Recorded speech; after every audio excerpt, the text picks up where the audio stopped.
Assalamualaikum, salam sejahtera, peace be upon you and greetings. Selamat datang ke saluran YouTube saya, Syafiq Ashraf aka Music Mind. Terima kasih kerana sudi menonton ataupun memaksakan diri anda untuk menonton. Apa-apa pun, yang paling penting sekali, silalah tekan butang like dekat bawah ni, kongsikan video ni dan juga tekan juga butang langgan ataupun subscribe, serta klik di butang notifikasi untuk menjadi orang yang pertama menonton video saya yang terbaru. Baiklah, untuk hari ini, kali ikutkan sebenarnya saya nak buat perkongsian beberapa benda yang agak rambang sebenarnya ataupun random. Dan sebenarnya video ni saya dah buat hampir 2 bulan yang lepas, tapi disebabkan oleh masalah teknikal, jadi saya rasa macam tak berapa nak bersemangat nak buat balik. Tapi hari ni macam ada sedikit lah kemahuan untuk membuatnya. Jadi inilah dia. Jadi untuk hari ini saya akan kongsikan beberapa item ataupun barang yang saya beli melalui platform atas talian Shopee pada tarikh 12/12. Benda dah lama jadi, hari ni baru nak kongsi, tapi tak apalah. Selain daripada itu, saya akan kongsikan beberapa hadiah menarik yang saya terima daripada satu entiti ataupun sekretariat ni. Saya akan ceritakan lebih lanjut, dan juga beberapa lagi benda yang saya rasakan saya nak kongsi dengan anda. Okey, jadi jom kita mulakan. Baiklah, untuk Shopee 12/12 saya ada beli 4 barang. 2 daripadanya adalah benda yang saya rasa saya perlu, orang kata, berganti. Dan lagi 2 tu memang saya sahajalah. Nak kata buang duit pun ialah kot. Okey, jadi item yang pertama yang saya beli melalui Shopee pada 12/12 hari tu ialah beg duit ataupun wallet. Beg duit saya sebelum ni adalah dari tahun 2013. Kira-kira 7 tahun jugalah beg duit tu berfungsi dengan saya. Dan rupanya pun dah tak nampak macam beg dompet, jadi saya rasa saya patut beli. Harganya RM15 sahaja, termasuk penghantaran, sebab ni buatan Cina. Tak tahu apa je namanya ni. Nampak tak? Apa namanya? Diabolar. Kalau boleh nampak lah kan. Tapi dalam ni memang amat banyaklah benda-benda yang saya boleh muatkan. Yang paling penting ada kantung untuk duit shilling. Jadi sebab tu saya nak. Dan nampak baru, dan beg dompet yang macam tipikal kan. Jadi RM15.50 sahaja termasuk penghantaran, dan juga saya dapat diskaun. Okey lah, RM15.50 amat berbaloi sebenarnya. Okey, jadi ini barang pertama yang saya beli, beg dompet Diabolar. Okey, kalau nak dapatkan, kalau nak dapatkan barang ni dan juga barang-barang lain yang saya akan kongsikan, saya akan kongsikan pautan kepada barang ini di Shopee di ruangan deskripsi bawah tu nanti. Okey, jangan lupa tengok. Baiklah, untuk item seterusnya pula ialah bukan telefon ni, tapi casing ni. Casing dalam bahasa Melayu apa bekas casing phone lah. Casing phone yang sebelum ni pun memang dah tak apa casing sebab dah teruk. Jadi saya beli yang baru, RM10 je kot, RM9.9. Saya pun tak pasti, tak apa, nanti saya kongsikan di ruangan deskripsi tu. Yang penting ia ada topang ataupun tokat kalau nak tengok video YouTube ke kan. Sebab saya suka tengok YouTube sambil makan kat meja. Tak tahu lah itu perangai yang baik ke tak tahulah kan. Tapi ini pun satu lagi benda yang saya amat perlukan, sebab yang lama punya memang dah barai. Jadi eloklah diganti. Dan ini pun nampak berkualiti sebab dia keras. Memang amat keras. Ini kalau baling ni, takut. Tak tahulah macam mana kan. Boleh bocor je kepala nanti. Ini barang kedua. Saya tak ingat apa jenama je, tapi rasanya casing phone mana ada jenama sangat kan. Ini pun satu benda yang menarik untuk dibeli, kalau ada yang nak belilah kan. Okey, barang ketiga, ni taklah penting, tapi saya rasa saya nak beli. Ini adalah kad nama, benda alah ni lah, nak masukkan kad nama. Sebab saya ada banyak sebenarnya, Dan kebanyakan daripada kad nama ni saya dapat sewaktu menyertai Forum Bandar Sedunia pada 2018 yang dianjurkan di Kuala Lumpur. Saya merupakan salah satu peserta dan juga sukarelawan. Jadi saya berjumpa dengan ramai orang dari seluruh dunia. Dan sebab itulah saya dapat kad ni untuk bertukar-tukar maklumat tentang macam-macam benda, termasuklah daripada seorang ni yang mewakili Americana Music Triangle. Bolehlah Google apa benda Allah ni. Jadi secara asasnya AMT ni adalah orang kata macam satu inisiatif warisan Music America di Tennessee, Louisiana, New Orleans kan, tempat-tempat macam tu lah. Dan juga banyak lagi lah individu yang menarik yang saya rasa saya boleh kongsikan di sini yang memberikannya lah. Ini Irene Wan ni saya jumpa sewaktu acara pembukaan Sukan C 2017. Beliau mengatakan bahawa beliau adalah seorang atlet veteran ataupun bekas atlet yang pernah mewakili Malaysia. Jadi agak menarik jugalah sebenarnya bila dapat jumpa dengan beliau yang sekarang menguruskan kedai barangan sukan. Tapi agak menarik jugalah. Macam-macam orang yang saya jumpa, sebab tu saya rasa macam saya perlukan folder ataupun tempat untuk menyimpan segala kad nama ni. Ni saya tak ingat berapa, tapi bolehlah, murah, RM5 je kot, tak tahulah. Tapi benda ni memang susah nak jumpa dekat kedai buku. Saya cari dekat Popular, cari dekat Daiso, memang tak jumpa yang jenis yang macam ni. Okay, jadi dekat Shopee ada, bolehlah. Okay, yang keempat ni, ni memang kira benda yang betul-betul membazir lah. Saja buang duit. Ini adalah cermin mata sensor, faham tak? Macam kalau dekat Instagram kan ada filter atau penapis macam ni kan. Nak lagi waktu demam Parasite dulu tahun lepas. Tapi ini betul-betul, ni memang cermin mata yang betul-betul berfungsi. Memang boleh dipakai nak ke mana-mana. Dan saya rasa benda ni sesuai kalau ada laporan tentang kes-kes mahkamah dan sebagainya kan. Contohnya macam ni.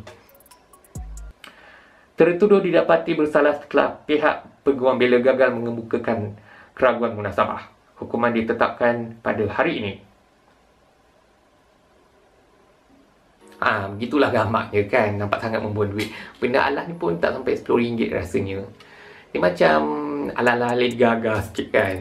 Kalau macam nak gila-gila sikit, bolehlah pakai kat luar. Saya memang nak teringin nak pakai kat luar, tapi sebabkan PKP, jadi memang tak boleh nak ke mana-mana. Jadi memang simpanlah dulu kat rumah. Tunggu saya pergi KL kan, saya akan pakai. Okey, jadi itu saja barang-barang yang saya beli. Oh ya, ada satu. Ini agak menarik sebenarnya. Ini adalah album daripada Pizza Joy. Daripada Pizza Joy. Ini saya nampak waktu 11.11 dekat Shopee. Ni lagi lama benda Allah ni. Dia ada promosi 11 sen untuk satu album gambar 36 muka surat. Jadi saya beli. Tapi bila tengok ada kupon istimewa sebab saya baru kali pertama daftar untuk aplikasi ni. Jadi dapat kupon percuma untuk album ni yang harga asalnya adalah hampir RM70, tapi saya cuma kena bayar RM8 sahaja untuk penghantaran. Kos nak buat album ni memang percuma.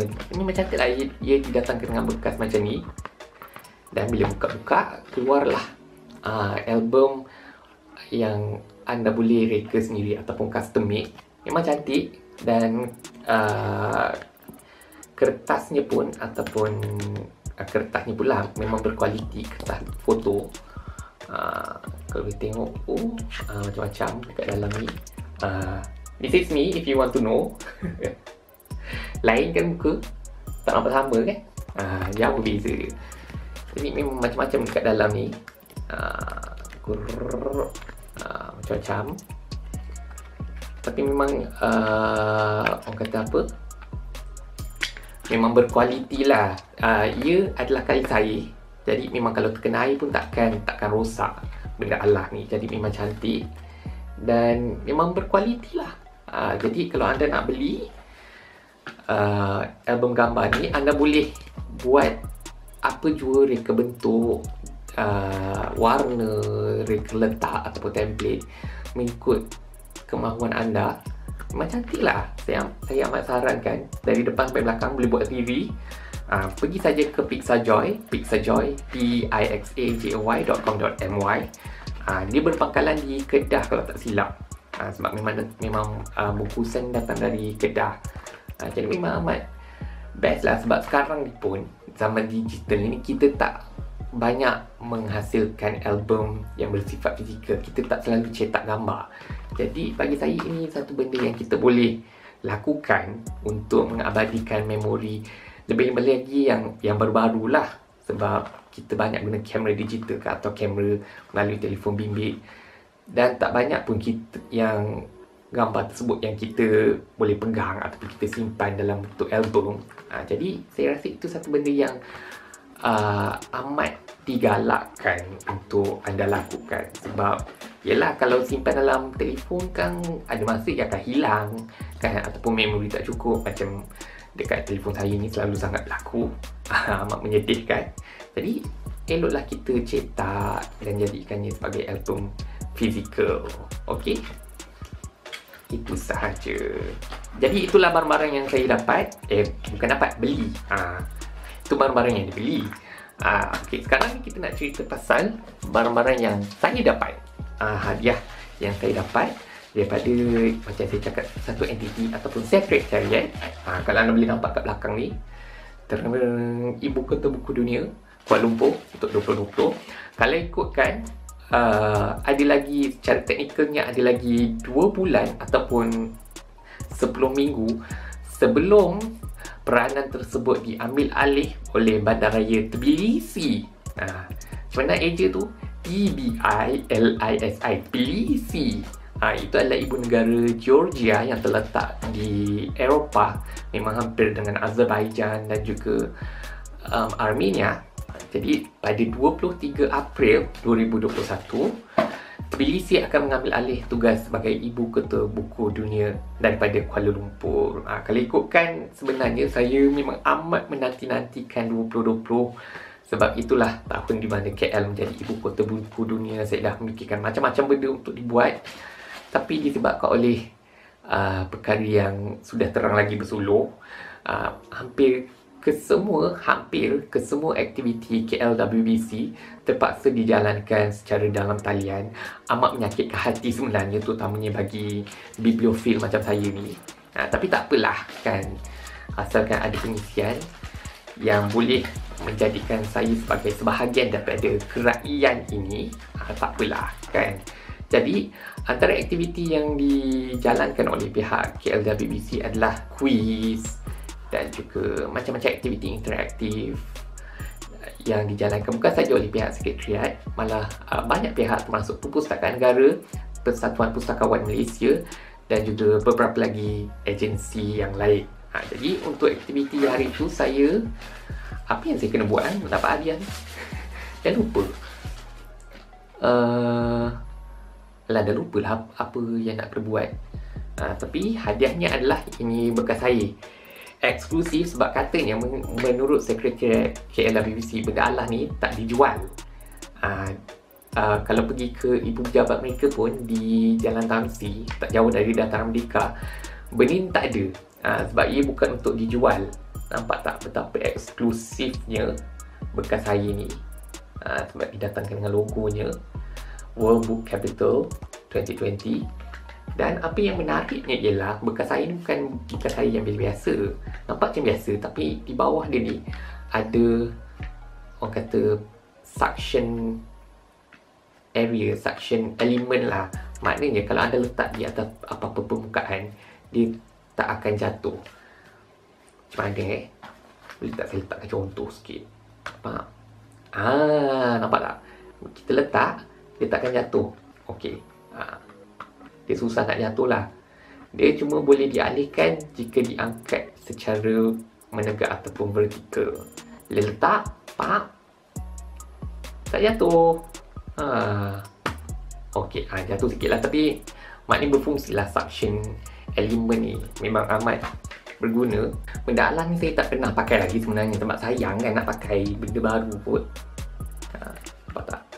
Non-falling, proven safer for everyone. Nampak tak? Memang benda ni berkualiti tinggi lah, sebab tu saya nak pakai. Jadi biarlah ia tersimpan dalam kotak ni sahaja. Kita jaga elok. Nantilah bila-bila saya nak pakai, saya pakailah. Dan saya juga baru dapat hadiah ini daripada Sekretariat KLWBC. Hadiah yang baru-baru ni saya kongsikan di Instagram. Hadiah penuh segumpal hadiah daripada Persatuan Pustakawan Malaysia. Itu kuis dalam talian. Agak kompleks jugalah, sebab ia memerlukan anda untuk membaca macam-macam benda yang agak rambang sebenarnya. Sepadanlah dengan kita punya tema hari ni, benda-benda rambang yang kita cerita. Itu pun agak menarik lah. Ada tabung, ada beberapa buku dan macam-macam lain lah. Pelekat kereta. Memang best. Jadi ada lagi 10 minggu ni, anda pergi ke Instagram ataupun media sosial KLWBC 2020. Pergi saya cari Kuala Lumpur WBC. Macam-macam aktiviti ada, macam-macam aktiviti lah yang anda boleh sertai untuk dapatkan cenderamata eksklusif. Ada lagi 10 minggu je ni sebelum benda Allah ni tamat dan ia hanya tinggal kenangan. Rasanya inilah ibu kota buku dunia yang pertama yang menjalankan aktiviti secara dalam talian. Walaupun saya rasa Tbilisi pun akan mengikut jejak langkah tersebut, sebab tinggal lagi 10 minggu ni, susah nak jumpa informasi tentang Tbilisi, ibu kota buku dunia 2021. Macam mana nak ringkaskan TWBC 21. Kita ringkaskan lah TWBC 21. Maklumat tentangnya memang susah nak jumpa. Tak ada logo rasmi, tak ada laman sesawang rasmi.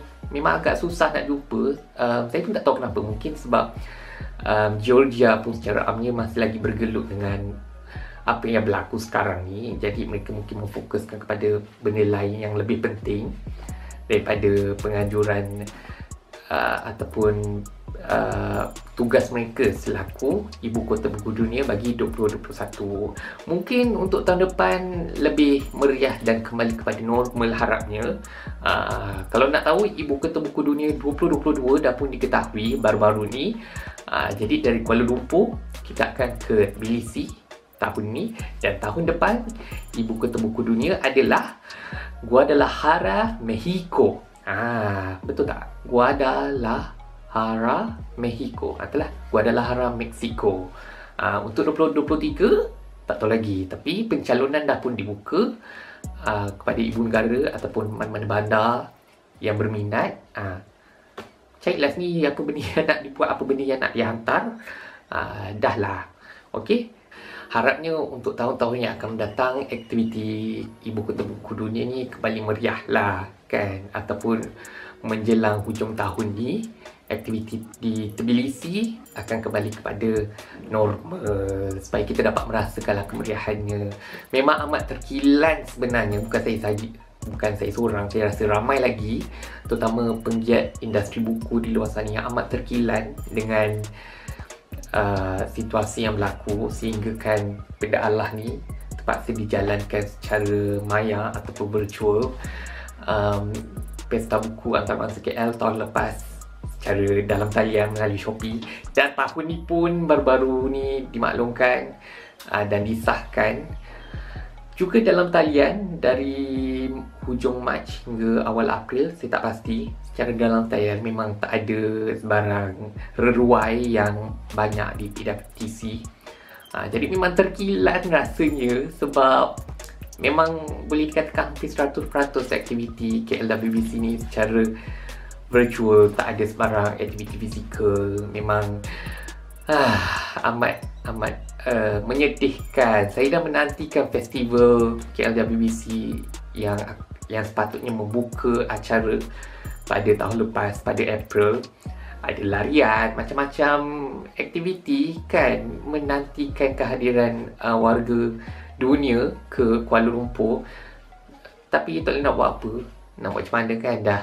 Dah andai itu takdirnya, kan. Jadi taklah kita redha je lah. Harapnya kalau ada lagi bandaraya lain di Malaysia yang nak membida, walaupun rasanya beratus tahun lagi kot baru dapat giliran itu, tapi kalau ada bandaraya lain di Asia Tenggara yang ingin membida atau akhirnya nanti dapat penganjuran Ibu Kota Buku Dunia ini, kita meriahkanlah. Sebab KL adalah bandara kedua di Asia Tenggara yang menjadi Ibu Kota Buku Dunia. Yang pertama adalah Bangkok pada 2015 kalau tak silap saya, ataupun tapi macam baru lagi lah 2015 2016, tapi macam baru lagi lah. Jadi itu sajalah. Memang terkilan, tapi sekurang-kurangnya aktiviti ini dapat berjalan tanpa sebarang masalah, walaupun secara maya. Tapi ada jugalah kebaikannya, di mana kita memperkasakan pembudayaan melalui teknologi. Kita membawa aktiviti ataupun budaya membaca ni ke abad ke-21. Benda tu, itu sekurang-kurangnya hikmah ni lah yang kita boleh lihat daripada penganjuran benda-benda alam ni secara maya kan. Walaupun saya masih lagi nak aktiviti fizikal, pergi ke Dataran Merdeka. Kalau anda pergi Dataran Merdeka lepas habis PKP ni, boleh pergi ke Arca KLWBC, dan insyaAllah ia akan kekal di situ walaupun dah habis orang kata apa, tempohnya pada April nanti. InsyaAllah benda tu akan kekal di Dataran Merdeka. Bolehlah pergi situ, rakamkan gambar ataupun titipkan kenang-kenangan untuk mengabadikan detik di mana Kuala Lumpur bergelar Ibu Kota Buku Dunia pada 2020. Okey? Baiklah, bercakap tentang Ibu Kota Buku Dunia 2020 ni pula, nampak tak banyak bernada buku ni yang saya dapat. Ini pun sebahagian daripada hadiah lah, selain daripada bekas saya ni. Macam-macam Kota Buku Dunia. Terima kasih kepada Sekretariat. Nak tak benda Allah ni? Nak? Kau tak nak? Tak nak. Saya tanya kepada yang nak. Kan? Okey, kalau nak, anda boleh dapatkan secara percuma jika anda beli kumpulan puisi moden PIN ataupun PIN yang saya tulis sendiri, 51 puisi moden kesemuanya. Dan buku pun dah berusia setahun. Happy birthday to you. Ini adalah karya sulung saya. InsyaAllah saya boleh beri jaminan ini bukan karya terakhir. Saya akan terus menulis. Ada beberapa idea untuk penghasilan ataupun penerbitan yang seterusnya, tapi ikut kerajinan lah nak menulis. Tapi yang penting saya nak terus promosikan PIN ni. Ada, macam saya cakap, ada 51 puisi moden. Semua saya tulis sendiri sejak 2012. Dan yang paling penting ialah benda Allah ini. Ia didatangkan dengan barcode ISBN ataupun International Standard Book Number. Bermakna ni, karya ini, ataupun kalau bahasa penerbitannya orang panggil zine, Z-I-N-E, tapi saya panggil buku lah kan. Jadi benda ini secara rasminya berdaftar dengan Perpustakaan Negara Malaysia. Kalau anda pergi ke pangkalan data mereka, cari nombor ni 978967785706. InsyaAllah ada kat dalam pangkalan data. Saya tak jual dalam bentuk e-buku sebab bagi saya pengalaman membaca yang terbaik adalah apabila anda dapat sentuh dan hidup apa yang anda baca itu. Macam orang yang suka buku, memang kalau boleh nak pegang, tak naklah macam tengok seret dekat tablet ke apa. Tak syok. Kalau kita selak, dia dengar tak? Macam ASMR sikit. Selak barulah syok, barulah sedap nak baca kan. Jadi sepanjang bulan Februari ni dapatkan dengan harga RM10 sahaja. Harga biasa RM12, tapi sebab kat ulang tahun pertamanya, hari jadi dia atau hari lahirnya, jadi RM10 saja. Macam nak beli, ada pautannya di bahagian deskripsi. Itu pun saya akan kongsikan. Okey, murah aja RM10. Tolonglah saya habiskan stok. Okey, tolonglah. Okey, supaya lebih ramai yang dapat membacanya, supaya saya dapat berkongsi segala yang saya tulis dengan lebih ramai orang, dan supaya saya dapat duit poket kan, sementara belum ada kerja ni. Doakan saya dapat kerja, insyaAllah, amin. Kan yang penting supaya saya boleh dapat duit poket lah. Jadi sekurang-kurangnya taklah mengharap duit akak, duit Kak Lo ataupun duit sesiapa, kan. Jadi belilah kumpulan puisi moden PIN karya sulung saya, Muhammad Syafiq Ashraf Sulaiman, didatangkan khas dengan barkod Perpustakaan Negara Malaysia. Dan ini adalah, orang kata, teaser kepada apa yang anda boleh jangkakan dalam buku ini. Okey, ini tak benda sebenarnya.